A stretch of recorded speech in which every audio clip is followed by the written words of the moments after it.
Watch this. No way!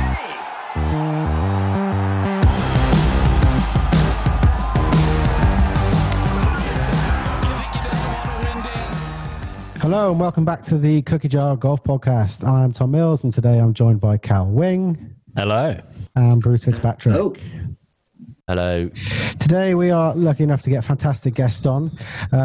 He's worked in the sports industry for over 16 years and having worked with some of the leading golf brands, including TaylorMade, was one of the youngest account managers in their history, winning Account Manager of the Year in only his second year with the brand. Since then, he's gone on to co-found Modest Golf Management with Niall Horan, and he heads up the Horan and Rose biannual charity event and is director of the ISPS World Invitational. We're really pleased to have you on. Mark McDonnell, welcome. What an intro. You like that one?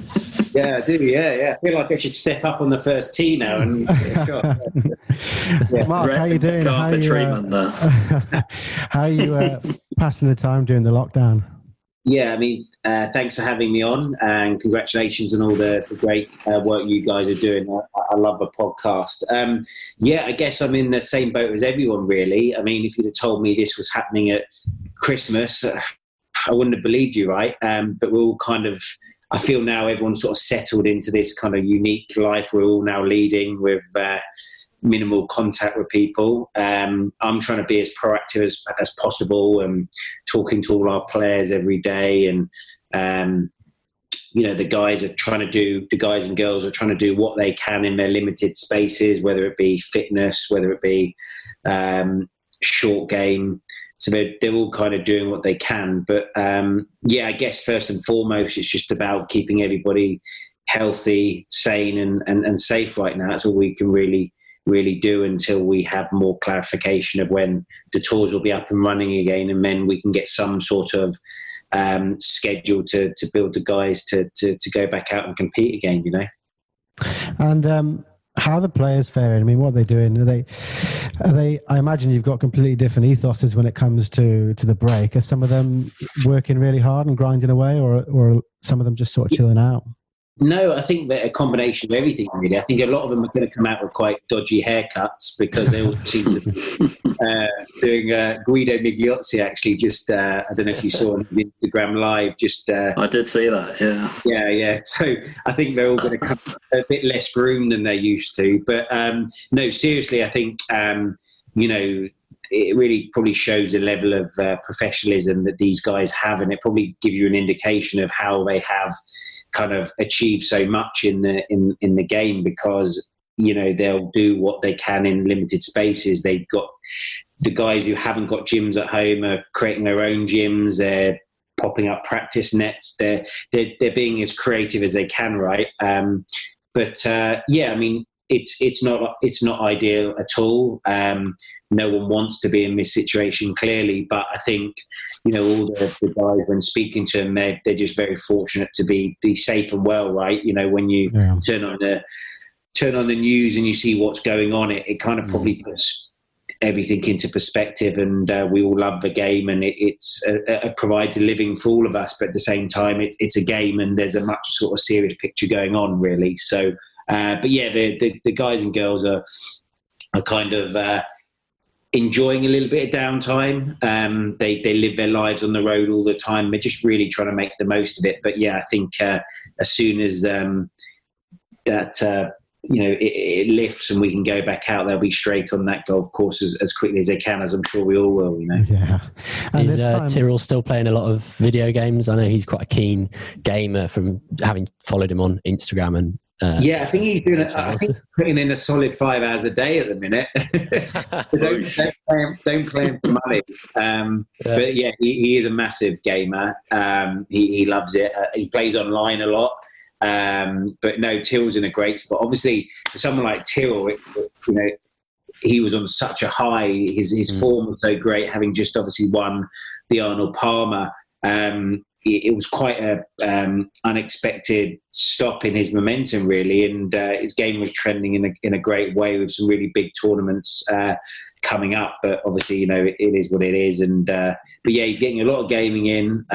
He's really got into his fitness since his wrist surgery at the back end of last year. He's putting a lot of time into fitness and getting leaner and stronger.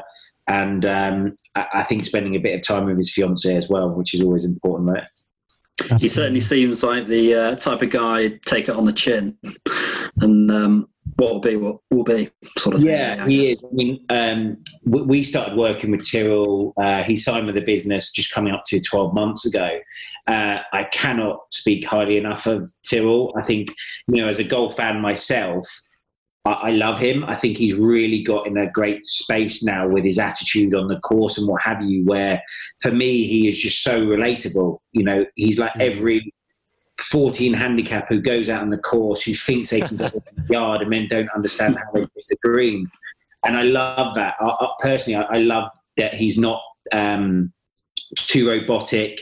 He wears his heart on his sleeve. I think he's really, really sort of relatable for your golf fans, and he's great to watch. And to see him handle himself so well on that last round at the Arnold Palmer, when the course was set up in such an incredibly difficult way, and to make that double going around the turn and stuff, it was great to see. And he really is, and I think in a great spot. And it's great to see him get that recognition in America now, as well as obviously the recognition he has received in Europe over the last few years. Yeah, definitely. Yeah, I think the thing with with Bay Hill is when Tyrrell he got that double. Apart from that, he was sort of tootling along sort of quite nicely, and that setup at Bay Hill just looked insane. It looked so difficult on that last day, and he's really handled it. I think he saw everyone else going backwards and just thought, I can plug away. Yeah, it was like a US Open menu, right? It was that kind of, and it was, for me, I enjoyed watching it. As much as I love seeing the guys shoot, 20 under over 4 rounds of golf, it is nice to see the opposite end and see them have to grind, right? See them play sometimes shots like you or I would play on the course, probably on a very regular basis. So no, I really enjoyed that setup. I think it's nice to have that mix of real low shooting 63, 62s, but also on the opposite end of the spectrum, a 73, 72. And you're in the top 5 of a tournament. So no, I really enjoyed the setup. But obviously the timing of this break's not great for Tyrrell, and many, Christian also was training really well. I mean, at this time with the break that's going on, are you quite hands-on with them, or is this a time that you just sort of let them sort of get on with their own stuff? It's a bit of both, to be honest with you. You kind of want them to switch off and enjoy this, because I guarantee when we get back out there and the schedules are up and running again, they're going to be very full on. There's going to be lots of golf, lots of big golf events jam packed into quite a short space of time. So now's their time to try and stay fresh and get as healthy as possible. But at the same time, obviously, there are certain commitments, while the guys are at home with some of the media and all those sorts of obligations that they need to fill and what have you. So I'm in regular contact with all the guys, but that's, I'm in regular contact regardless of where they are and what they're doing, whether they're working or not. But you try and leave them alone as much as you can, but they do know that I'll be on the phone nagging a little bit and needing them to do a bit of work for me at certain points, Absolutely. Yeah. And how about sort of outside of COVID-19 and sort of normal times? Do you get to play much yourself? Have you got sort of club nearby? I think Northants from memory. Yeah, sure. Yeah, Northants, my course, which is the south of England, which has a really nice crop of courses: Wentworth, Sunningdale, West Hill, Worplesdon. It has got an array of really, really fantastic courses, and obviously it's where Justin Rose grew up and started dominating Hampshire golf from 12 years old. He won the Hampshire Hog, which is a massive amateur event in the south of England at 14 years old. Wow. So yeah, it was really obviously interesting to, as a friend of his, to kind of watch his journey from such a young age and all the kind of trials and tribulations and speed bumps he came across before he kind of really established himself in golf. So I think he's a great blueprint for your younger players coming through, which is kind of what our business has always been about. It's been about developing young talent. So, Justin is someone who constantly crops up in conversations when you're talking about youngsters, or they're nervous about their start to pro golf, or it hasn't quite worked out. I mean, 21 missed cuts to then go on to become world number one a few years later. It's something out of a fairy tale, right? Oh yeah, it's a remarkable story, isn't it? It's a testament to just how hard he works, and he's someone who's very active on social media. And I think for anyone who follows him, you can just see how even now he's working hard on his indoor simulator, or he's always sort of hitting golf balls and practicing at every facet of his game. And as you say, I mean, someone who I've got to know relatively well, just because I was up at the University of St Andrews when I did my undergrad, was Bradley Neal, who won the amateur in 2014. And I know he's got some amazing stories about how generous and giving of his time Justin Rose has been in terms of giving younger players advice, and maybe when it doesn't go to plan, when you just start out on that professional career, he's someone who you can just turn to, and he says, there is light at the end of the tunnel. If you work hard and apply yourself, you'll get the rewards in the end. Yeah, absolutely. Justin is an inspiring guy. I think he's, you mentioned about how you see him on social still grinding. Justin's got every reason that he's obviously getting on to late 30s now. He's even most in the game. You wouldn't blame him if he was doing the opposite and kind of, slowly not playing as much or playing as many events. He's as switched on as ever. He's looking always constantly for that extra 1-2% to be able to perform to a higher standard and get better and get better. And I think it's always admirable for someone who is at the latter part of their playing career to still want to look for those 1%ers which are going to make the difference. But Bradley, I'd know well. My brother actually is set up in that management company, Excel, who look after Justin. A bit of family competition there. Lots of family competition. Yeah, we social distance all the time because we don't want to talk about it. But no, that aside, Justin will give up his time to anybody who would ask if he can.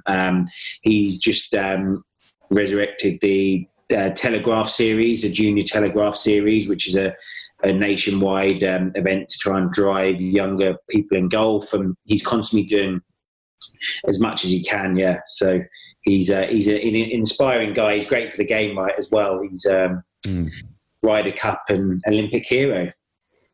Indeed, I saw that he popped across into the and surprised them out there, didn't he? Went out with the Telegraph, the juniors, and actually flew out there to surprise them. It was a really nice touch. Yeah, he really is aware. I think I think you find that, and it's probably not always written, but you see these top guys do all they can to give back to the game. What I'd always say about these top professionals is they're traveling so much, they have limited times with their families.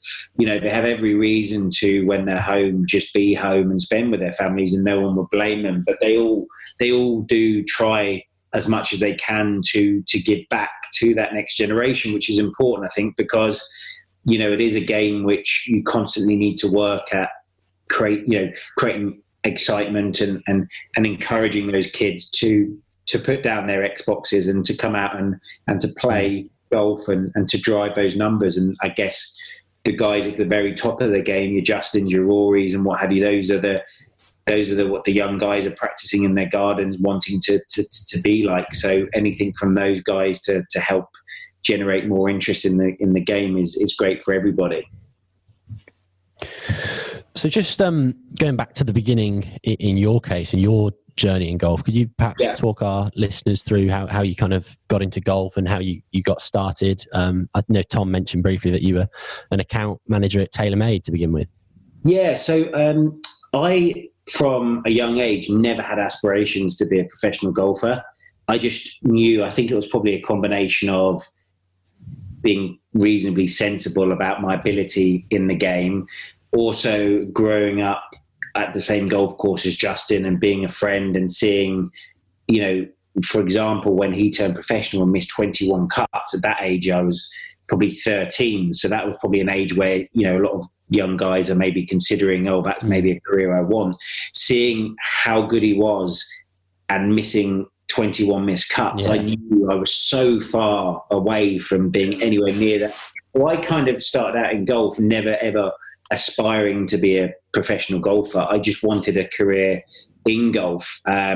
So when I went to university, I did a management degree at Southampton. But during that time, I took it upon myself to speak to Adidas Golf, which was based near the university. And I just asked for some part-time work and started working in the factory and building golf clubs. It was at the time they owned TaylorMade and what have you.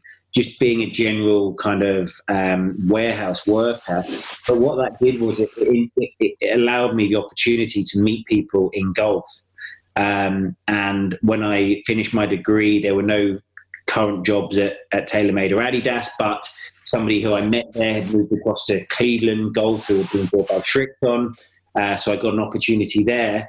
And then 3 or 4 years later, somebody from Adidas and TaylorMade who I'd met headhunted me and asked me to come back. So it was amazing that, you know, you could look at a warehouse job, you know, as how is that going to kind of give me a break in golf? You know, I'm studying for a degree or what have you, but it really did introduce me to the right people, some of the most influential people of my career to date. So then I was established at TaylorMade and Adidas, and I was there for 7 amazing years. It was a great company. It was around the time the Rocket Balls range came out, which kind of broke down a lot of barriers, and we were responsible for releasing the first white products and crazy stuff, which at the time people were like, you know, that's never going to catch on. And then, you know, a few years later, we're playing with orange clubs, we're playing with all sorts, aren't we, right? They were really innovative. Yeah, I always felt, you know, TaylorMade were innovators in what they did. But again, through, you know, the wonderful game and through meeting people at TaylorMade, Adidas, I got introduced to a company called Modest Management. Modest Management is a company which has been in music for 20, 25 years, and they've looked after huge worldwide acts and currently look after Ollie Murs, One Direction, Catherine Jenkins, Little Mix. You know, they did the Spice Girls reunion last year, and they were looking to get into sport. I started a relationship with a lot of their clients from JLS and from One Direction, and I became a pally with Niall, and they wanted to get into the sports world. And I always felt it was just such a great fit, because having seen both sides and being friendly with the guys in music and entertainment, I just felt that golf was a little bit behind in terms of it needed to get a bit more cool, a bit sexy, a bit more appealing to younger people. And we just felt Niall was very, very passionate about, he kept seeing young golfers who would be talked about a lot, but then the next thing you know, you hadn't heard of them again, or you heard the story that they'd lost confidence in their game and quit the game. And I guess that really kind of probably hit home for him, you know, because he was in a similar position in music, right? He was 15, 16. He needed a break. He was fortunate to get one off the X Factor. He got the break he needed, but then through his amazing talent and what have you, it took him on to have a hugely successful music career. So I guess it just was something he really wanted to be involved in, and I just felt it was a perfect fit. And whilst we can't do everything, we just felt we could have a really great young business which could help young talent break through. And it was a unique business with a unique story, which is why we felt that it would probably appeal to younger players. Yeah, it can be such a lonely place out on tour, I imagine, as a young pro just starting out, not to mention just how prohibitively expensive it can get if you're, you know, out on tour and you're struggling and you've got all these travel costs and accommodation costs and even just, you know, costs of entering a tournament or you know, trying to keep your card. Was always something, by the sounds of things, that you were kind of quite explicit as your focus at Modest Golf was targeting those younger players who have maybe had, you know, dazzling amateur careers but to make that, as Justin Rose, who was a close friend to you, proved, that jump from the heights of amateur golf to making it as a pro, that's quite a difficult leap to take in many cases, isn't it? It really is. And like, still, I'd love to have the formula of what makes a great young amateur hit the heights of pro golf, because there is no formula. But I think you can probably help narrow the potential to not make it by, as you say, kind of trying to support them financially, trying to just take away some of their pressures, which they would have, so that they can play carefree. I always think, with amateur golf, when you've got that, I always think, like, you see a lot of amateurs are great putters, and then they turn pro, and suddenly that thinking about, hang on, I'm putting for make the cut here, or I'm putting to cover my hotel for the week. Yeah. That's a massive switch in the mentality of just, I'm putting this to try and win an amateur tournament and stuff. So I guess, there is no kind of formula for it, but it's just about kind of trying to support these guys so they can play as carefree as possible going into pro golf. I don't mind. I think it's sometimes a good thing for guys to have their struggles at the start. I think, if it comes too easy initially, you can always have that danger of becoming maybe a little bit complacent. Yeah. I think, we talked about Tyrrell. Tyrrell, nothing came easy to Tyrrell. Tyrrell went through all those feeder tours. He played the Europro. He played the Challenge Tour. He then played the European Tour. And then obviously he's gone on to represent Europe at the Ryder Cup. And now he's a champion in America. So for me, it's never a bad thing to have like struggles, because I think that really helps you become stronger. It highlights your weaknesses, but it's definitely a massive it's underrated. I think the challenge that you just think, I'm turning pro and I'm just still playing golf, but there are various pressures come with a pro golfer that don't, when you're just playing as an amateur, for no prize fund or anything.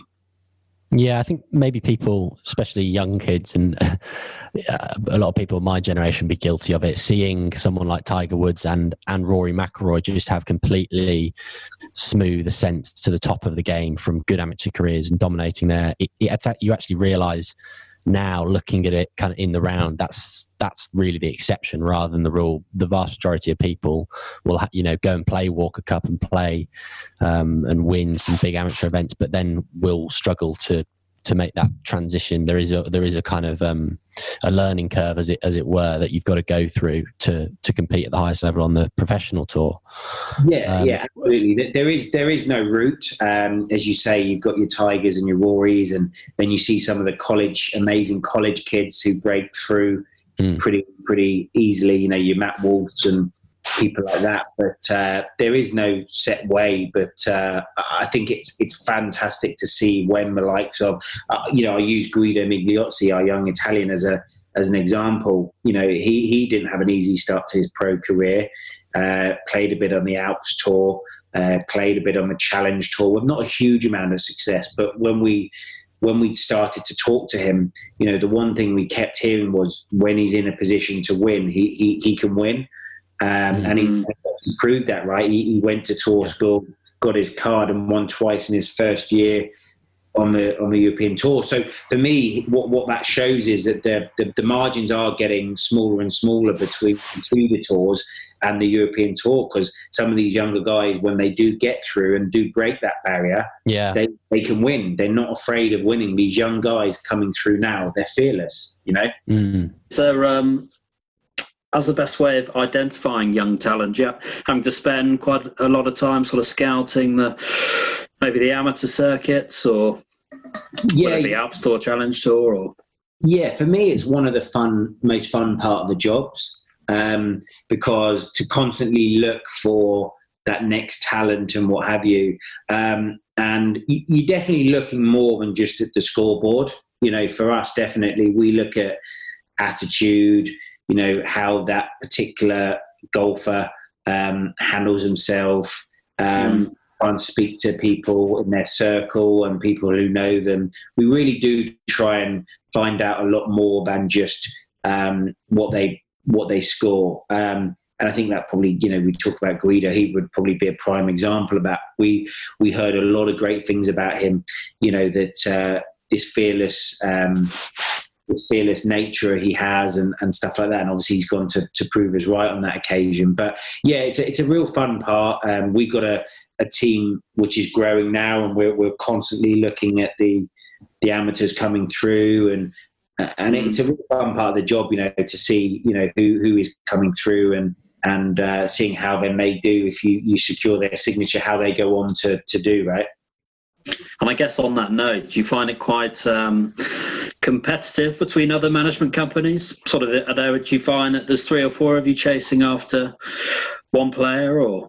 Yeah, do you know what? We're very respectful of those other agencies. We're the new kids on the block, if you like. We have the utmost respect for the other companies. We like to do things our way. We don't discuss other management companies when we're chatting to players. We sell ourselves and we sell what we're about. And if they genuinely, we'd never want to recruit a player who doesn't believe we're the right people for the job to help them in their next step of their career.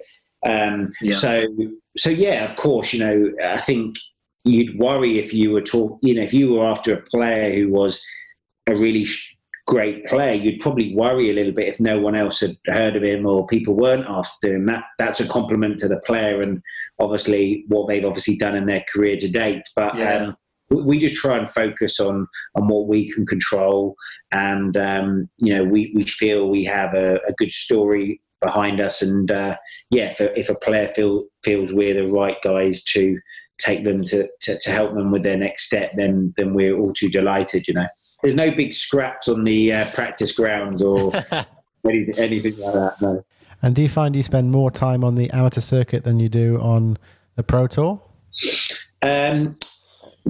Probably not now. I think probably initially when we started the business, I brought in a great player manager, Jack Barber, who formerly was working with Matt Wallace and Matthias Schwab, and he's looked after some great names. He's a younger guy. He's overseeing that area for us now in terms of the amateur circuit.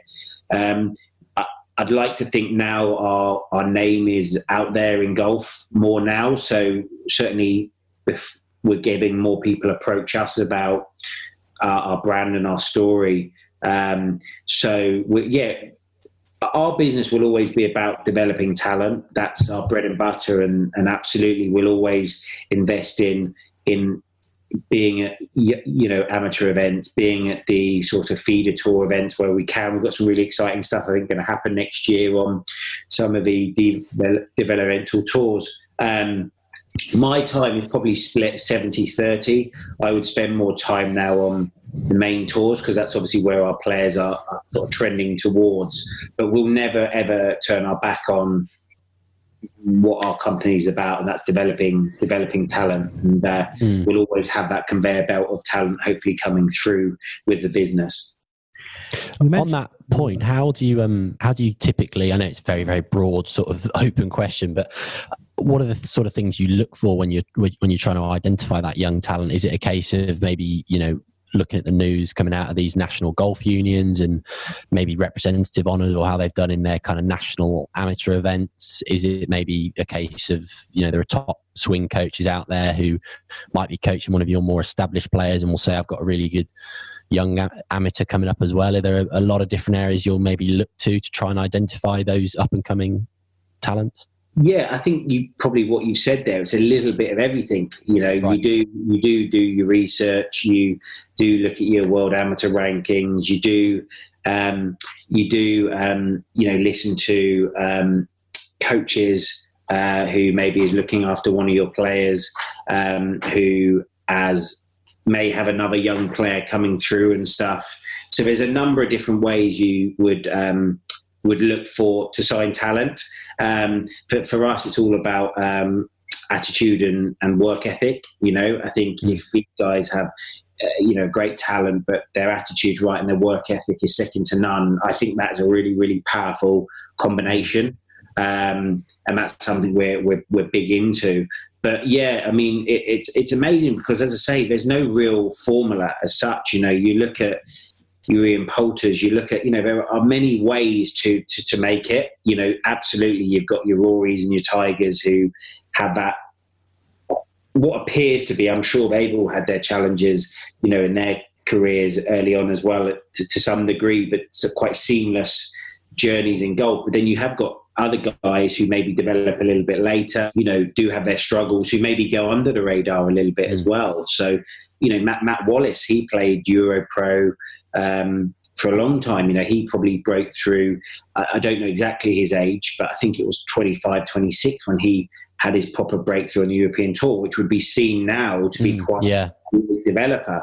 So he won like 5 times on the Alps Tour, I think, didn't he? Which not many people I think he did. But yeah, he won like 4 events in a row or some crazy number, and then from there kind of kicked on, didn't he? Yeah, exactly.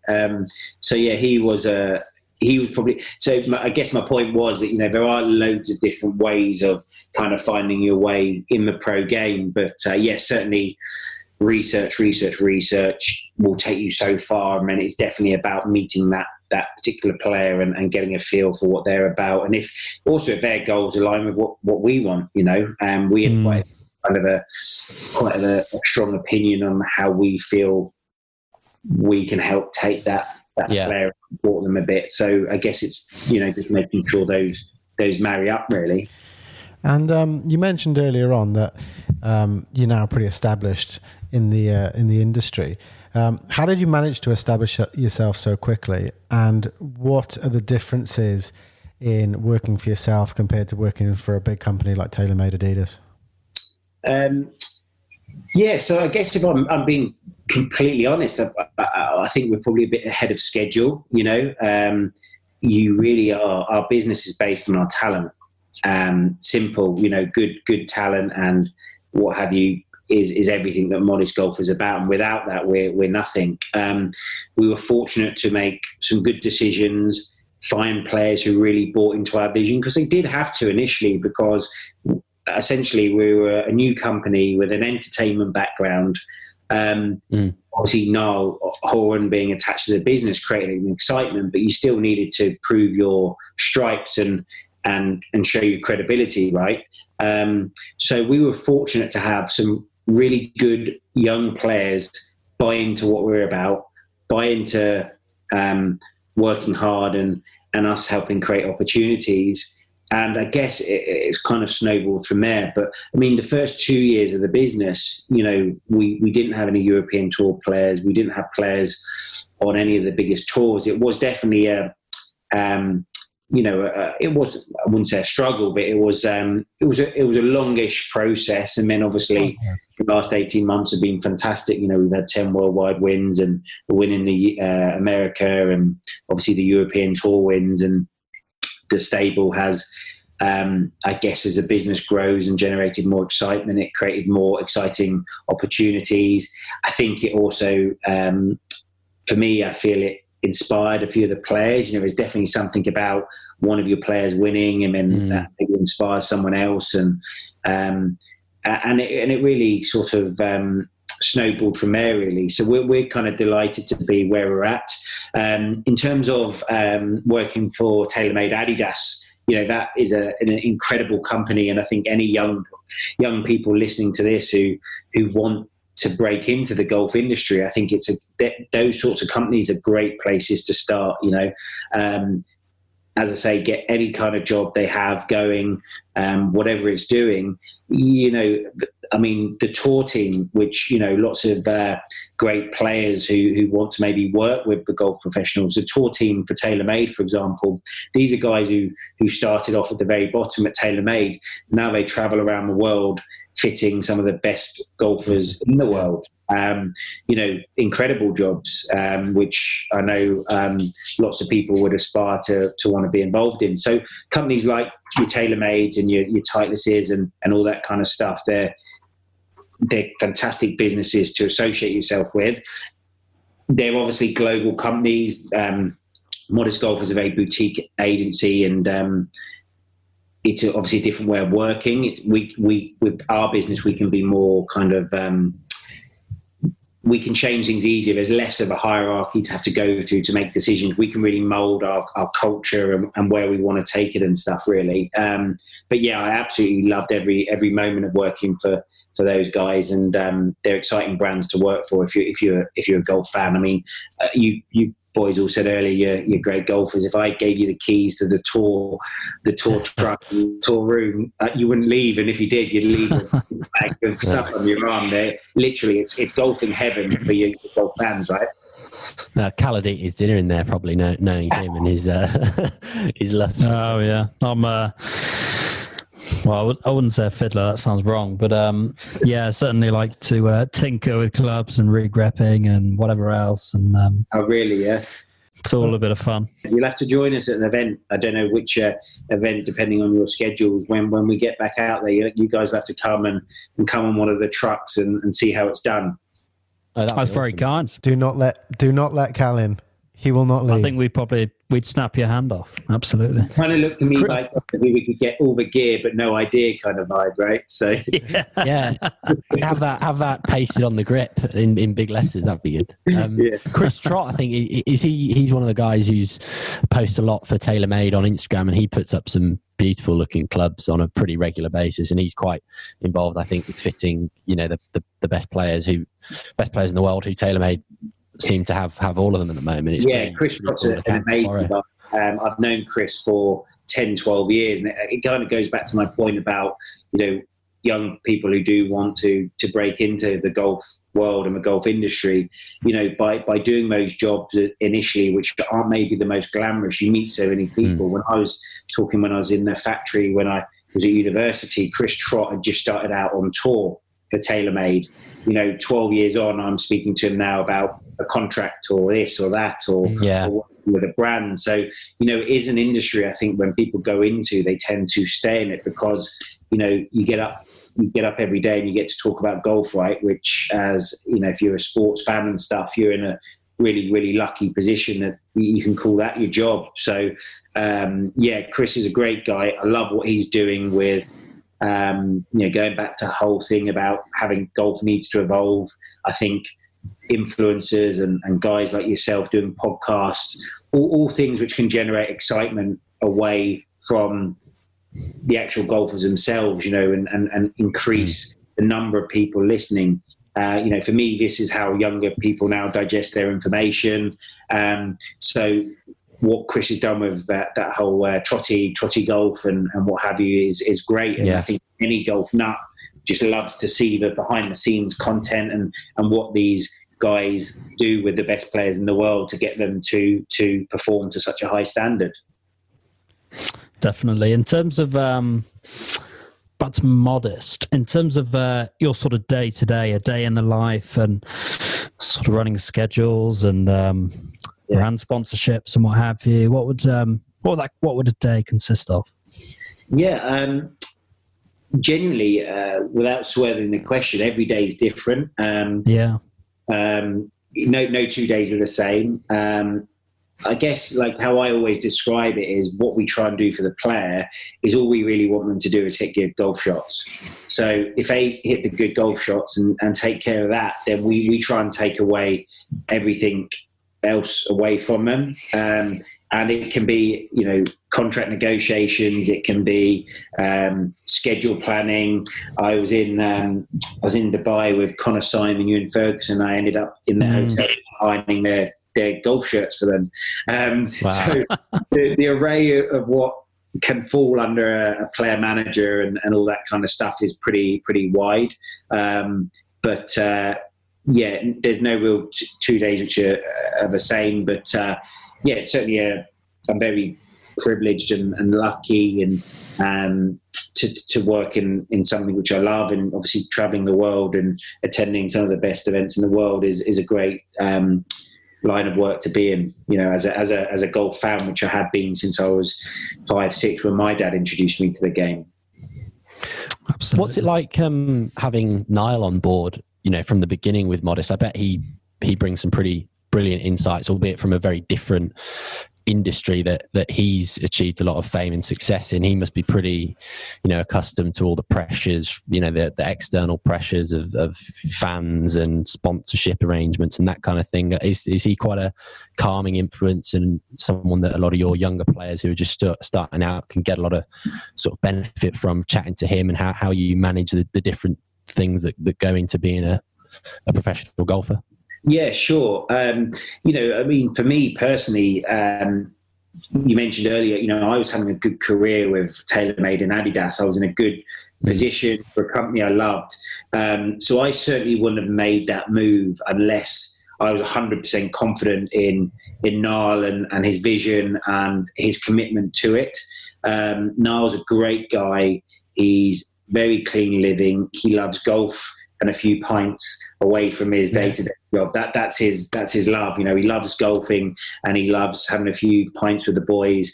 He's the most normal, uncoolest pop star you'd probably ever meet because he is so normal, right? He's not rock and roll. He's a genuine guy with the same friends around him as he's had since he was, 5-6 years old. So before any fame. So for me, it's inspirational to work with someone who's obviously been very successful in what they do. You're right. Yes, he can't. Yes, he hasn't lived in the golf world as in growing up. But what he has, as you say, is he's lived this life with a number of pressures.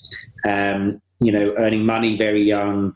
Lots of different things which a young sportsman would go through as well. Many crossovers. So he's been incredible to our younger talent as they come through. He's always on the end of a phone. He's in every email. He's on every WhatsApp group we have. He's so, yes, he absolutely does interviews and what have you, but still one of the most sort of common questions I get is how involved is he? He's involved in, I spoke to him twice today about stuff, and it's not just the top end stuff. It's quite, minute stuff. He very much has helped him work to shape the company from day one because, his mentality was always, if we're going to do it, we're going to do it our way, and we're going to do things a little bit differently. And touch wood, and it seems to have been perceived well, and we feel we've established our credibility. When it first came out, I think it was a tabloid who ran the story that Niall was opening up a golf agency. I think lots of people thought, are we going to pick 5 golfers and turn them into like a band, or people thought it would be reality style, and it's as far away from that as possible. We don't want to be involved in gimmicky stuff. We we absolutely want to be involved in the forefront of innovations. I think you'll have heard of our event in Northern Ireland, which was the first male and female event to play alongside each other for an equal prize fund and stuff. That was a really important message. That was fantastic. So we want to be involved in tweaking certain aspects of the game if we can. But we want to stay away from anything sort of remotely gimmicky. But sorry, in answer to your question, he's a great guy to work with. He's inspirational, and he gets on so well with all the players. They really do. We try and make they become friends as well as clients, right? And the boys and girls who we represent love him and try and see him as much as they can. Excellent. And I guess sort of staying on that. I think a few of them have given him golf lessons over the years as well. So he looks like a mad keen golfer. Yeah, I've seen him at the Masters a couple of times. He is mad. That sort of stuff. He absolutely loves the game. He taps up anyone he can for lessons and advice and tips. And he self-taught himself on the guitar when he was younger. He learned the guitar off YouTube. So he's big into like learning. So he will go on. I talk about him being an uncool pop star. You go on his Instagram tiles and you'll see all he looks for is golf like advice on Instagram, and digest that and then tries to tweak it because he's obviously been used to sort of self-teaching. So he hits up all sorts of YouTube tips and advice on how to play better golf and stuff. So is he single figures? Yeah, he is. Yeah, he's playing off 8. Plays to a decent 8. We're actually fortunate. to play Augusta National last year, and he had to make 5 up the last to break 80, and he made 6. He hit it into the tree. So I'm probably finishing working for Modest after this if he hears I'll put that on. But yeah, no, he's a really good player. Yeah, he's got the opportunity to play more than when he was on the road, obviously with One Direction. He's investing in the game where he can, and it's paying off. He's a great player. Brilliant. And on, I know you guys do a lot for the tours, and I know, which I assume has probably been affected this year, sadly. I know you guys did the Irish Challenge, running that on the Challenge Tour. Yeah, so it's not the Irish Challenge, it's the World Invitational, which is based in Northern Ireland. The Irish Challenge is the one in the south. But yeah, I mean, it's hard to complain because it is what it is. We want that event to happen when we can get great crowds in and to do it right. So if that means we have to leave it for a year and start in 2021, obviously that's what we'll do.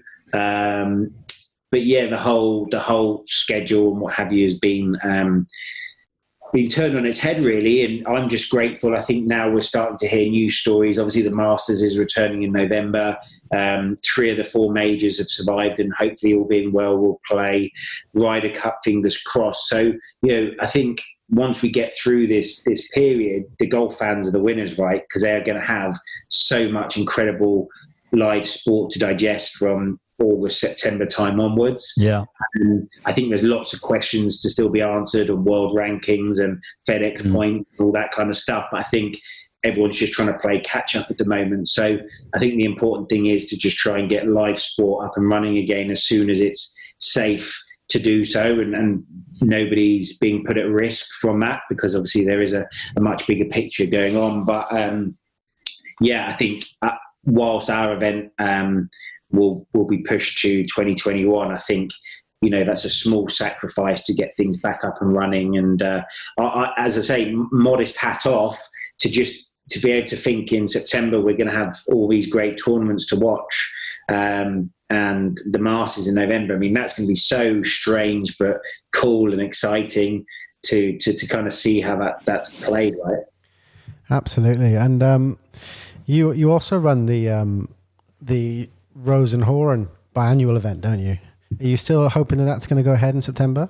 It's due this September, isn't it? Yes, correct. Yeah. Fingers crossed. We're still planning for it. Everything. What I found about this whole, obviously, process at the moment is you can speak to 10 different people, and they've all spoke to different people who think things are going back at certain times, right? Seems like everyone's got a friend of a friend of a friend on Cobra, or some special committee. Yeah, I know exactly. Yeah. Did you hear the one about the lasagna and the Wembley? Did you see that one? Yeah, that was brilliant. Yeah. No, so it's hard to really know exactly, but we feel September's a strong month if everything continues to kind of trend in the way it is. Obviously, I know the US tour kind of come out now and started to say events will return from June, which seems soon, but that's not for me to really comment on whether that happens or not. We hope that we get the events back as soon as possible. But yeah, the Horde of Rose is scheduled for September. It's our third. We do it every other year with Niall and Justin, and this year we'll surpass 2.5 million raised for children's charities across the world. And that's really incredible. Yeah, thank you. And it really was just brought about by, we go back to that point about golf and trying to make it a bit cooler. We wanted to create an event which kind of brought all the amazing things in the golf world, but bring it and clash it with entertainment and music and really. And that's exactly what it is. It's like a golf gala dinner and a golf day with a massive difference. And this year we've got Lewis Capaldi performing, and obviously Niall and Justin will host it again. It's set to be another great evening and raise money for much needed charities, which now more than ever, here obviously we deal with Cancer Research UK a lot, and forget when we're in the midst of all this and we're all complaining about how we're not able to go out.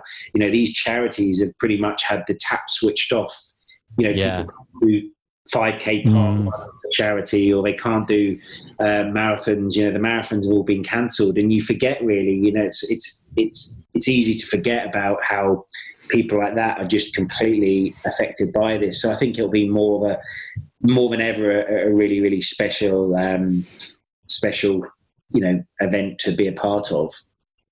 Yeah, I totally agree. It's, as you say, it's a time where I think we gain a lot of perspective about what, you know, the really important things in life. And I mean, I imagine there's a lot of tour pros as well who are kind of struggling with their kind of futures being thrown into a lot of uncertainty in the coming months. But, you know, looking at charities in comparison, there's obviously there's other stuff out there that we really need to prioritize as well. So I'm sure it'll be brilliant to pull that event off. Fingers crossed in September. All being well, business as usual at the moment, and we hope it will. And I think, you know, touching upon that, I think there is something about we are all in this together, right? Everyone's in the same boat. We've all got our concerns about what's going on in the outside world, but we can only kind of control so much, and we hope that we kind of get back to some degree of normality. And I'll tell you what I know. I think I've learned a massive lesson in taking things for granted. You know, just the thought of getting a 7-iron again, or no. It certainly brings a few home truths, right, and makes you realise what's important. Definitely, absolutely. There's one topic that's been floating around in the news, I guess, over the last 2 or 3 weeks is the Golf Premier League. Have you guys heard much on that? Have you been approached, or? So I've loved listening to it because it has obviously created a lot of attention and what have you. I think, you know, obviously what Rory came out and said, and some of the other high-profile guys, I'm interested to see how they now can take that on, you know, without your Rorys and your Tigers. Yeah. I think it's flawed, right? I'm all for people creating innovative ideas if it's good for the game. You know, I'm 35, right? So I'm kind of at that age where I want to see certain traditions kept in golf because I think, you know, that's how when I grew up playing with older people, shaking hands with them at the end, I feel it all gave me massive life lessons for, you know, definitely growing into a man or whatever. But then at the same time, I also see the other side, and I want to see the game come on. I want to see certain formats changed without affecting the majors and the bigger, more traditional events. So I kind of want to see, I love, for example, what some of the brands, Adidas's, Nikes, are doing in fashion side, because I think if we can make the game cooler and kids want to, you know, kids can dress a little bit more how they want, I think that will, you know, allow people to come in. So I'm kind of like, I'm always open to listening to ideas. You know, some are way too far out there. The Premier League's an interesting one. It's not my cup of tea. I love what the tours are out there doing. I think, you know, there's too much. I think what the last couple of years has shown, the World Top 50 is your pinnacle, but there's so much amazing talent outside that pool. So for me, focusing everything on that Premier League golf, it really does a disservice to all those incredible young guys breaking through who are not in that. And I want to see an 18-year-old kid who's just made it on tour suddenly in a position where he's challenging one of the bigger players and stuff. So for me, well, like Rose at Birkdale, or when you see McElroy break through at Carnoustie, those in a way are just kind of piggybacking on your point there. Those breakout moments in majors, you know, the most elite fields of all, and seeing some amateur just go and take the lead on day one or finish top 5 on Sunday. That's the great thing about our sport is, in theory, you know, through that open kind of format, anyone, if they're good enough, could get in there and get, you know, you can kind of rise to the top pretty quickly. And the Premier League of golf seems to take that away from us a bit. Doesn't it? And like, you know, Christian Bazane, who we spoke about earlier, he's got an incredible story. He has just broken into the top 50. But, you know, the last 12 months, some of the tournaments he's played, it's been really, for me, it's quite inspiring. I think it's inspiring for young kids who've maybe had issues growing up. Obviously Christian's got a lifelong incurable stutter. It's magical moments like that. I mean, he's one of our players. There's also the Hogarth twins. One of them just won on the European Tour a few months back. Will those names, I guess, be as promoted in the way they are if suddenly you're just focused? Don't get me wrong, I want to watch, Tiger. There's no one who moves the needle like Tiger, right? Your Rorys, your Justins, absolutely, you want to watch them, but you also want all the other sort of subplots. And I think for me, that Premier Golf would lose some of the magic of what we love about the game and about seeing the next lot of players come through. But those decisions will be made far above my station. But for me, the work that the PGA Tour, the European Tour do, and all those tours underneath it who are constantly developing this great, hungry next generation of talent, I just would never want to see that kind of be demoted. So, it'll be interesting to see how it rolls out, but it feels like it should be fizzing out, hopefully. Yeah, I've seen that a lot of the top boys seem to have said it's no from them, Do you think part of it as well is perhaps, certainly amongst the younger players, it seems there's a more scrutiny or more awareness about where some of the money's coming from? And I know some guys, there's obviously mixed opinions out there, but some of the younger players don't want to go and play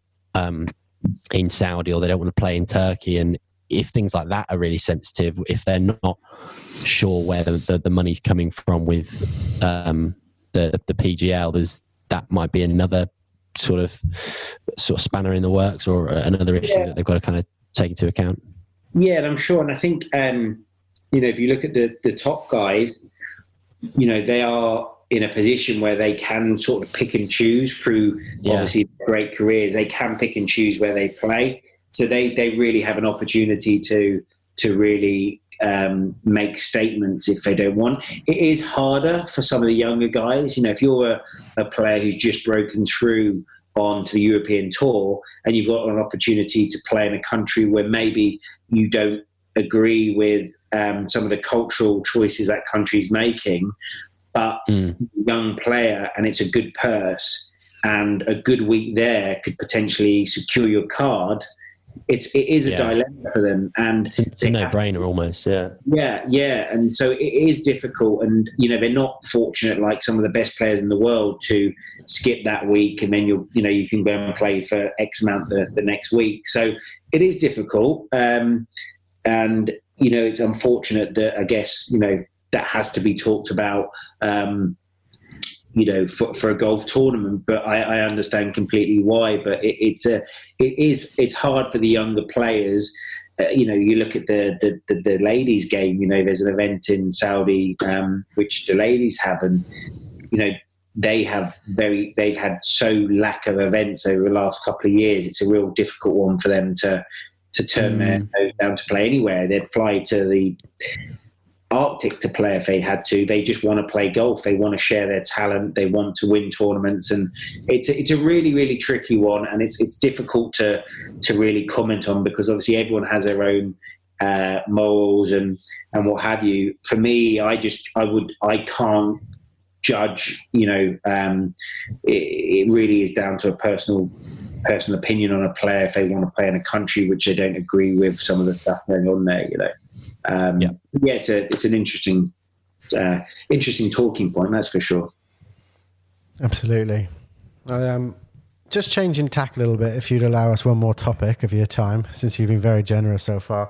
I was wondering, with regard to sponsorship and things like that, how does all that situation work? Are you on the phones grafting for your players, or do they come to you and say, I really like Rolex watches, go get me a sponsorship? I think no, it doesn't work like that, because you'd have 15 players saying that. We try to develop stories with our players. We kind of want really like good fits, really like organic relationships. For example, if you've got a guy who's really into his fitness, you want to try and position him, for me, in that kind of space with some of the partners they work with, because it works for them, rather than having a company which had no association, no passion for. It doesn't always work like that, of course, and sometimes, if a younger player just needs some support, they kind of take it where they can, and if a company's kind enough to support them, they will. But we try and develop stories as much as we can. It is a tough space, now more than ever, obviously, with the economy and everything going on. But, golf, we are lucky that golf is a sport which is loved, universally. You've got lots of CEOs of companies who want to be involved, who want to have some sort of invested interest in the game. So it's there's no set pattern, but certainly there are companies you would target based on the player you're looking for, if that makes sense. Would you say there's a little relationship between Tyrrell and Xbox there? Yeah, is that an obvious one? Yeah, no, he's definitely in that space, isn't he? And he loves it. So he's done a couple of things with various sort of online gaming things. But yeah, good. You're in the wrong sport. You're in the wrong game there. I know. I need to leave property and get into golf full time. Yeah, sure. But when so obviously you've had some great success with a lot of your players, with Miliozzi and Bezuidenhout and Tyrrell obviously winning over at Bay Hill. How does that position you in terms of your sponsorship? Does that do you then have people sort of banging down the door to get hold of the player and that, or does it give you more leverage to go back to your current sponsors and possibly negotiate new deals?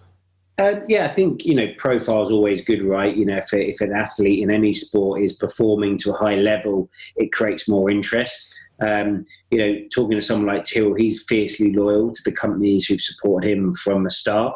So where he can, he always looks to continue those partnerships, and in most cases they can, right? Because sponsors want to be on that journey, whether it be at the start or when a player reaches some of his career goals. So sponsorships do evolve naturally, and new brands do knock on the door.